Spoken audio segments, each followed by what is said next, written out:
Я смотрел в Большом театре балет «Лебединое озеро». Танцевала Марина Семенова, писал Алексей Николаевич Толстой. Театральный зал гремел, кричал, неистовствовал. Так возвышенно прекрасно, так совершенно было русское искусство. Чайковский и Семенов создали в этот вечер национальный праздник торжества красоты. Марина Семенова.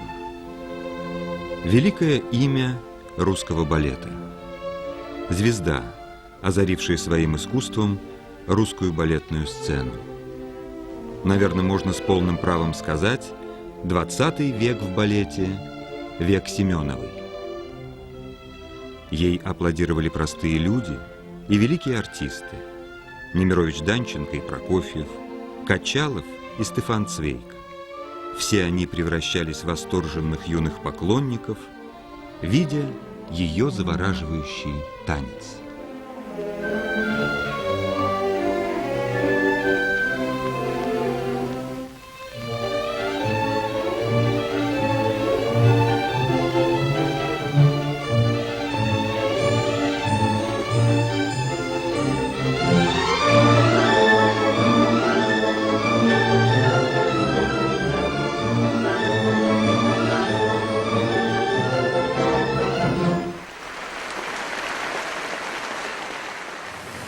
Для любого человека, связанного с балетом, встреча с Мариной Тимофеевной Семеновой – это сказочное везение.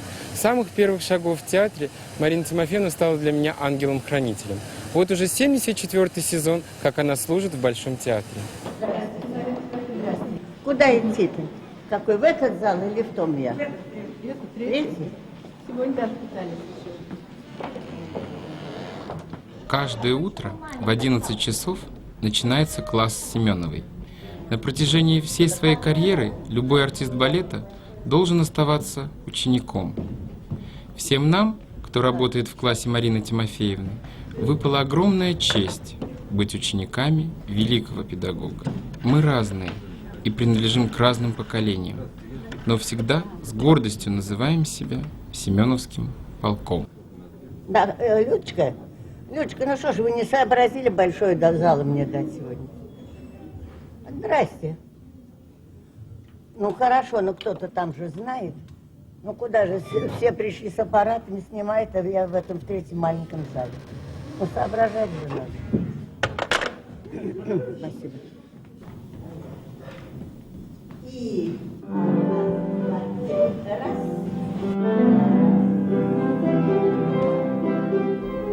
В классе Марина Тимофеевна строга и требовательна, но все время мы ощущаем ее любовь и участие. Для каждого из нас она не только педагог, но и близкий друг.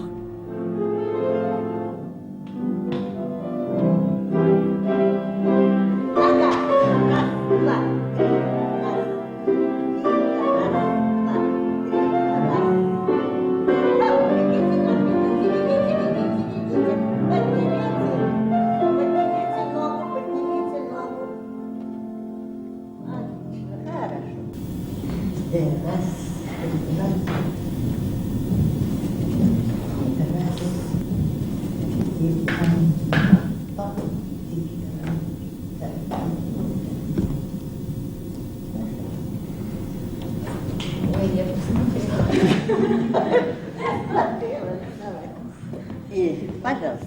Раз, два, голову. Музыку. Раз, голова. Ну-ка, сильно. Так, так, так, так, так. Так. Молодцы.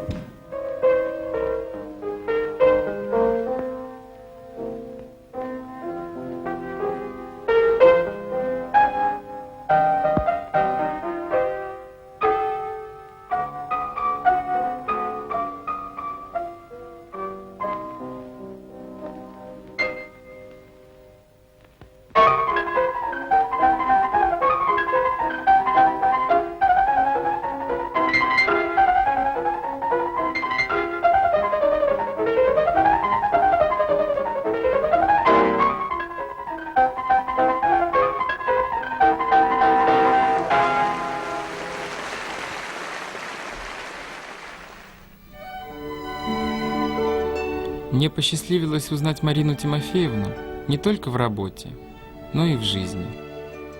Она стала для меня очень родным и близким человеком. Поэтому в эту квартиру я всегда прихожу с волнением. Это ее мир. Тот мир, который создала она вокруг себя. Здесь какая-то удивительная и неповторимая атмосфера. Здесь я всегда испытываю чувство трепета, чувство, что соприкасаюсь с чем-то очень сокровенным. Наверное, такие же чувства испытывала когда-то молодая Марина, когда приходила в квартиру к своему великому педагогу Агриппине Яковлевне Вагановой. Никогда ее не ослушал. Она сама показывала. Она меня выучила тому материалу, который составляет вот наш танец. Ну, нашу технику. Ну, в общем, все, из чего это созидается. Она это сделала. Никто без меня этого не сделал. Она меня всему научила. Понимаешь? Всему научила. И как посмотреть, как бровь поднять, как ресницы опустить. И как не слышать то, что рядом говорят, тоже учила. Не слушай, пожалуйста. Делай свое дело. Это не сейчас. Это Петербург старый. Ну, Петербург. Что там мне делать, стой рядом, все равно Петербург сам все скажет. Ну, мы ж тронутые, петербуржцы-то. Петербург. Удивительный город. 3 века он вдохновляет, завораживает. Ты замираешь перед его величием и растворяешься в его душе. Наверное, не случайно, что искусство русского балета родилось именно здесь. Для Петербурга и балета есть один общий закон – красота линии, красота формы и глубина содержания. Мы находимся рядом с театральным училищем колыбели русского балета, ныне Академия русского балета имени Агриппины Яковлевны Вагановой, которая закончила много великих, выдающихся артистов русской культуры, которые принесли славу не только российскому балету, но и мировому балету. В 1925 году по классу Агриппины Яковлевны выпустилась Марина Тимофеевна Семенова, которая стала легендарным первенцем Агриппины Яковлевны, а этот выпуск принес ей славу великого педагога. Эти стены святы для любого, кто связал свою жизнь с балетом. Какие имена? Матильда Кшесинская, Тамара Корсавина, Анна Павлова, Вацлав Нижинский. В этих классах ставили свои балеты Мариус Петипа, Александр Горский, Михаил Фокин. Тогда, в 1918 году на экзаменах, никто не знал, что в училище поступает девочка, чье имя станет легендой русского классического балета. А хочешь рассказать, как меня принимали? Агриппина Яковлевна сидела. И Виктор Александрович Семенов. Значит, сидят, смотрят, так, наверное, потом мне рассказали. Значит, Агриппина Яковлевна, это она такая была собранная всегда, лаконичная, требовательная. Ну, и вот она. Ну, все будем принимать. Она так, знаешь, шепеляла, что будем принимать. Ну, кто-то сказал, вот, может, эту или за мухрышкой. А я такая была тощая, щуплая такая, знаешь, ну, тронь, кости развалится. Судьбу Марины решил Виктор Семенов, ведущий танцовщик Мариинки и педагог училища. Когда он увидел свою однофамилицу на экзамене, он попросил комиссию принять ее. Увидите, она вам всем еще покажет, как надо танцевать. 10-летнюю Марину приняли. Это был первый послереволюционный год. Стоял страшный холод, вода замерзала в стаканах. Ледяной коркой покрывался пол в классах. Занимались в шерстяных вещах. Дети голодали, но жаловаться было не принято. И всех детей, которые начинали воспринимать действительность тяжело, дети не взлюбливали. Им приходилось объявлять бойкот. Наверное, это сформировало жизнелюбивый характер Марины Тимофеевны, никогда не унывающий и все невзгоды переживающий очень легко. Учился у Марьи Федоровны Романовой, матери Галины Сергеевны Мулановой. Это в детстве, в самом начале. Ленинград, самый первый, вот, значит, первый класс. Я пришла, значит, к Марье Федоровне Романовой, а Ваганова уже только вошла, ее же класс был. И, ну, там разбирали, кого к Гребеньяк, ну, и выбрали, что я тоже к Гребеньяк. А я ничего не понимала. 10 лет было. Я к Марье Федоровне Романовой, значит, большой, слезы льются. Вот как вспоминает Агриппина Яковлевна Ваганова о своей первой встрече с юной Мариной. У меня на уроке появилась блондиночка, очень миниатюрная, с маленьким личиком, ничем не выдающаяся своим наружным видом, даже, можно сказать, скорее невзрачная. Увидев новую ученицу, я спросила: «А ты откуда?» «Я от Марии Федоровны». Я продолжала задавать различные движения, все время наблюдая, что за экземпляр добавили в мой класс. Когда девочки вышли на середину, то Марина сделала с такой легкостью «développé лесгон», что она не могла не воскликнуть, и с этого момента она стала серьезно обращать внимание на Марину Семенову. Ее поразила та легкость, та свобода, какой исполнила Марина Тимофеевна это движение. Бог дал ей как-то угадывать, вот может человек или не может человек. До сегодняшнего дня для меня никого нет. Вот.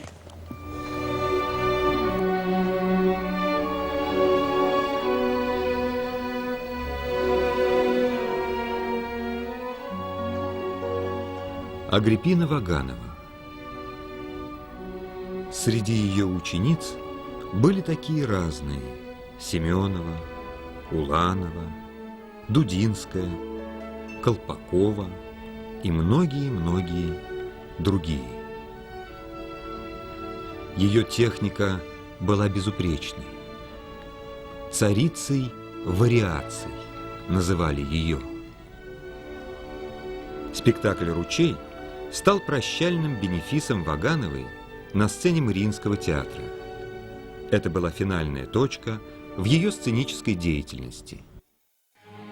В 1925 году спектакль «Ручей» для Марины Семеновой был тоже финальной точкой. Она заканчивала хореографическое училище. Ее танец покорял всех своим совершенством, вызывал эмоциональное потрясение. Это был совершенно новый исполнительский стиль. Блистательная выпускница была приглашена в Мариинский театр. В Мариинском театре существовал строгий и незыблемый порядок прохождения по служебной лестнице. Работы в кардебалете не избежали даже такие великие звезды, как Анна Павлова и Тамара Корсавина. После триумфального выпускного спектакля «Ручей» Марина Семенова была зачислена на положение балерины в труппу Ленинградского театра оперы и балета. 17-летняя балерина становится звездой. Ее узнают на улицах. За 4 года работы в театре она подготовила и станцевала 13 партий. О ней восторженно пишет Стефан Цвейк, называя ее волшебной танцовщицей, дарованной России, имя которой еще прогремит в Европе. В эти годы руководство страны решало вопрос, нужен ли классический балет новому советскому зрителю. Быть может, именно благодаря Марине Семеновой, красоте ее танца, было решено классическому балету быть, а юную балерину уже ждала сцена Большого театра. Марина Семенова стала первой в плеяде великих актеров, переехавших из Ленинграда в Москву. За ней потянулись Алексей Ермолаев, Галина Уланова, Сергей Корень и многие другие. Триумфальным дебютом на московской сцене для нее стала партия Ники в балете «Баядерка». А потом была Москва. 5 сентября 1930 года я читал газеты, читал всякие вырезки. Просто воспоминания есть Игоря Александровича Моисеева. И что он сказал? Он пишет, что лучше балерины не было и не будет, и вообще самое А такое... все-таки молодцы они все. Что так писали? Ну, вы знаете, я почему смеюсь? Потому что я чувствую, что что про меня говорят, абсолютно вот крест святой. Я-то знаю, что это правда. Нет, вообще, понимаете, я не чувствую, что вот я что-то вот такое имела, какой-то... Ну, наверное, я так работала и работала, и работала, и работала. Баядерка, Лебединое озеро, Спящая красавица, Эсмеральда, Дон Кихот, Раймонда, Жизель, Золушка – все центральные партии классического репертуара были подвластны ей. Но даже будучи великой балериной, она всегда прислушивалась к мнению Вагановой. Связь между ними не прекращалась никогда. Письма Семеновой к своему педагогу напоминают дневники. «Дорогая Агриппина Яковлевна, моя дорогая черненькая мамочка, чувствую себя прекрасно. Жизель танцую 16-го, 28-го Лебединое озеро, 10-го Дон Кихот. Стараюсь танцевать как нужно, по-вашему. Работаю столько, сколько возможно». Товарищи студенты, прошу вас потише. Вы не на спектакле. Марина Тимофеевна, прошу вас, 4-й акт. Голубчик, пойдем. Лопаури. Саша, 4-й акт, прошу. Юрий Федорович, я попрошу вас 4-й акт после вступления. В этом эпизоде Одетту исполняет Марина Семенова, принца Владимир Преображенский.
Один из сценических партнеров Марины Семеновой, Леонид Жданов, вспоминает. Я никогда не забуду, когда она танцевала «Лебединое». Это не какие-то адажу любви. Никакой там любви нет. Это любование красотой. Это линии, красота. Вот это ощущение радости, встречи с красивым. Тарирам-парам. Длинные, тарирара. И вот на этом, на всем построено на линии. Там нет техники. Но есть вот эта красота и линии. Это красота тебя увлекает. Потрясающую совершенно фразу сказала Франевская. Мариночка, это твоя профессия, это каторга ведь в цветах. Это ее фраза, которую он запомнил на всю жизнь.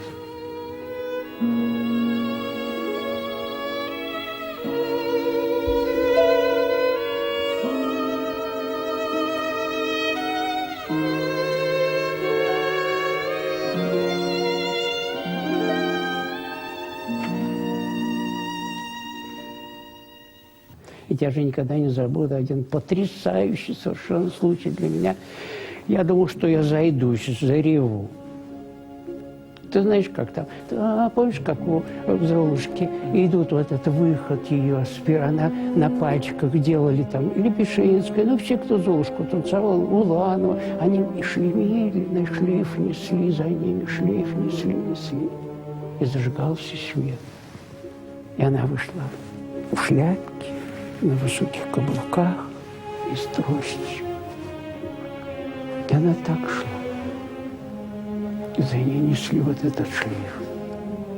Вот здесь поднялась публика вся. То же самое. Стали хлопать. Все поднялись, стали хлопать. Это необычно было настолько, что как будто вот я не знаю, что произошло с публикой. То есть со мной не совсем. Да я же выдумывала всегда все.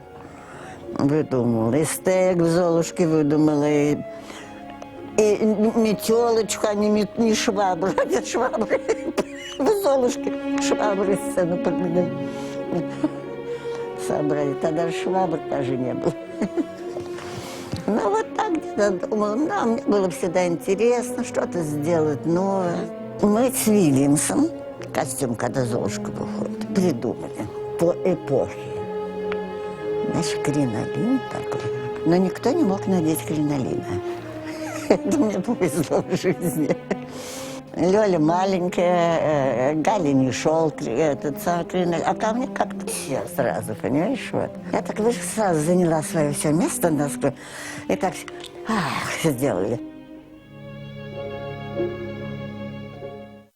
Вы такие балеты вели и сразу решили танцевать в операх. Да. И благодаря вам я знаю, что многие балерины потом стали вводиться в оперные спектакли. Так это же опера, это 3000 человек оперных, которые оперы слушают, видят балетную. Так я приобретала зрителей. Ты думаешь, что? Все оперы проходили с вашим участием, где были Абсолютно, я танцы. никого не пускала. Как опера я-то. И лезгинку, я знаю, танцевали, специально учили для Абессалома и Этели. А я хорошо лезгинку танцевала. Я честно отучила все. Ты даже не представляешь, как я долго учила. И кинжал носили на руке. Да, ну как же, вот этот палец, вот острие кинжала, тут острие. Раз, поехала. А кинжал уже тут. Надо было выучить фокус. Все сделала. Костюм даже, помню, белые сапожки, голубой китель, папаха черная, волосы стрижены, крашеные золотые. Да, модно было. Значит, я та-та-та-та, раз, шапка, и волос так, хватит. Значит, не столько танец, сколько неожиданно волос. Да, Семенова умела покорять публику. Ей было подвластно все.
Всегда, когда Семенова куда-то едет танцевать, всегда там пол готовят, стирают, там ее моют. Начисто все вытерли, он становится жутко скользкий, как каток. Она танцевала лебединой в 4-м акте, когда ей нужно было 4-й акт. Помнишь? Когда она выбегает, крутится, и упала. Вот что она сделала, я не знаю. Я всех потом балерин попробовал тоже положить их. Она легла на бедро. Ноги подняла и руки подняла. И 32 такта он лежал. Она подскользнулась? Ну, подсогнулась, упала. И лежала на бедре, и 33 и публика встала. Встал и хлопала до потери сознания. Гениально. Лежала вот на одном бедре. Как? Я никак не мог понять, как она лежит здесь, и ножки подняты, знаешь, как ласточка на полу лежит. Это поразительно. Какая она вообще в жизни, как человек? Но какая богиня может в жизни для тебя?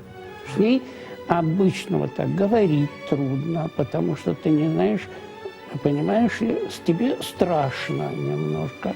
И ты все время чего-то стесняешься. А почему вы ее называли тетя Марина? Но я и сейчас ее называю тетя Марина. Правда, правда, я ее очень люблю. Очень люблю. Я до сих пор хожу к ней в класс. Смотрю, иногда смотрю, как она это делает. Она блестяще это делает. Она поразительно чувствует линию, поразительно музыку в этой линии. Поразительно. Это школа Ваганова. Да, конечно. Это старая, умная, эстетичная, очень эстетичная и очень техничная школа. Вот нас учила Агриппиняковна. Дар такой имела. Ко всем разный подход.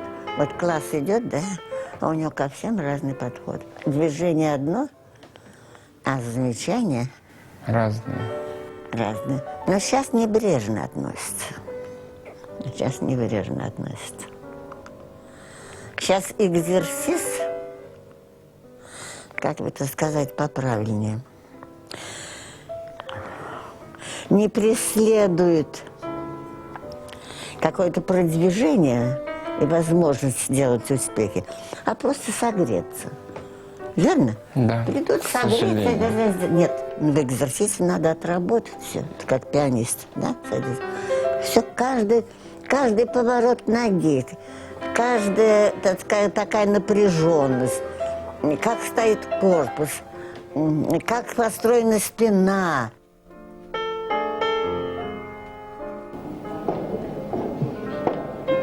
Раз, два, три, четыре, пять, шесть, семь, раз.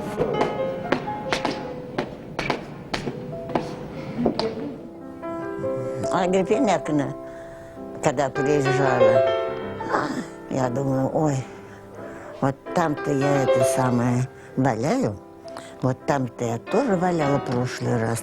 Как бы, думаю, при ней не навалять. А вот когда Агриппиняковна, я уже вся, вот. Для меня Агриппиняковна все было. Она придет, снимает сапожку, чтобы я ей туфельки надела. Понимаешь? Мы были благодарны.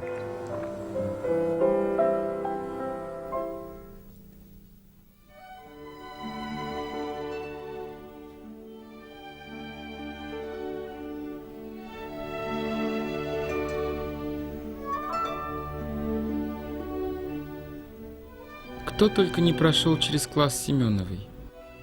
Те, которые блистали на балетной сцене в 50-е годы, и те, кто танцует сегодня. Она умеет видеть самую суть. Только она знает тайны, которые делают возможным то, что вчера казалось недосягаемым. Все начинает получаться, как будто само собой. Когда она показывает сама, мы все замираем. Пытаемся повторить, но все знаем, повторить Семенову невозможно. Она не только учит танцевать, она в каждом раскрывает личность. Магия ее таланта преображает всех нас и продолжает жить в тех образах, которые мы создаем на сцене.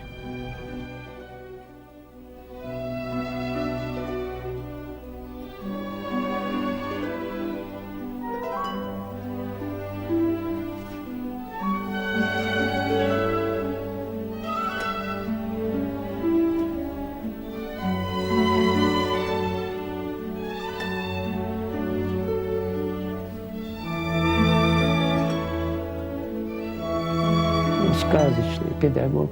Когда я попал в руки Марины Тимофеевны, я умел держать, но она меня выучила тому, что никто не может так чувствовать партнершу, как чувствую я. Это только Семенова могла это сделать. Когда мы приходили в класс к Марине Тимофеевне, и спустя годы только я понял, что это система. Система сначала не обращания внимания на новичков, потом время похвалы. Очень серьезный, и Марина Тимофеевна смотрела, как мы реагируем на похвалу. Потом время, когда она начинала ругать. И вот когда мы все этапы эти выдерживали, начиналась работа. Вот эта вот работа фантастическая. Я полностью выращен абсолютно Мариной Тимофеевной. Меня до 18 лет вырастила мама и няня, потом полностью я продукт. Меня учила Марина Тимофеевна, как надо есть, как надо ходить, как надо одеваться, как надо встать, как надо подать руку. Это было не просто участие в нас, это очень поддерживало и заставляло думать и двигаться дальше. А эта жизнь ведь трудная, и карьеру очень трудно делать. Очень трудно делать карьеру. И работать надо, и надо вовремя выступить, и вовремя станцевать надо. Все это надо вовремя делать. Конечно, сцена просеивает, как решето. Тут уже ничего не скажешь. Вышел, смотрит, аплодирует, принимает. Вышел, и хорошо, еще деликатно. Да? Публику никогда не обманешь.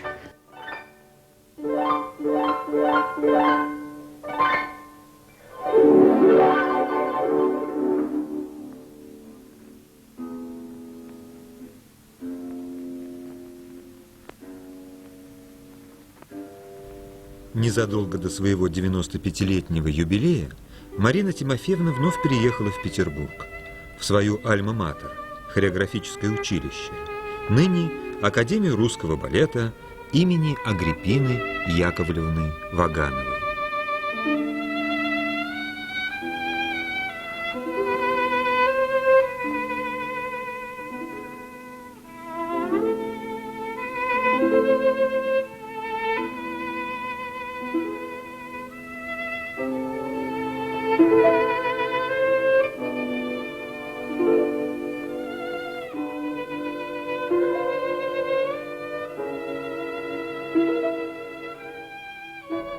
Вместе с Николаем Федоровым, в прошлом танцовщиком Большого театра, Марина Тимофеевна вновь побывала в квартире, в которой прежде жила великая и такая любимая Агриппина Яковлевна Ваганова.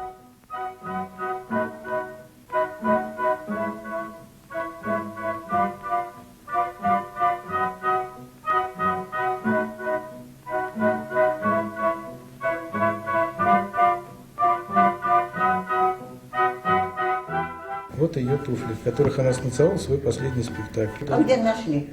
Нашли здесь. Вот они, вот эти туфли есть. Вот они штопанные, все видите.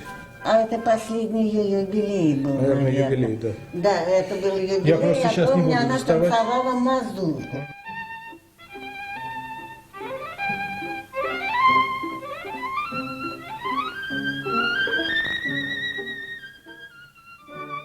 А глаза на меня. Вот так. Увлекайся мной, увлекайся.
Леонтьев, ну вот у вас стоит Агриппина Яковлевна. Да. Вот вы были сейчас в училище, потом были в ее квартире.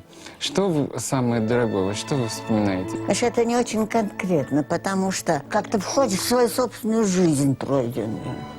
Вот это. Потому что для меня вот педагог, да, вот как вы вспоминаете Агриппину Яковлевну, я так понимаю, что я буду всю жизнь вас вспоминать, и у меня... Коля, я сейчас заплачу, честное слово.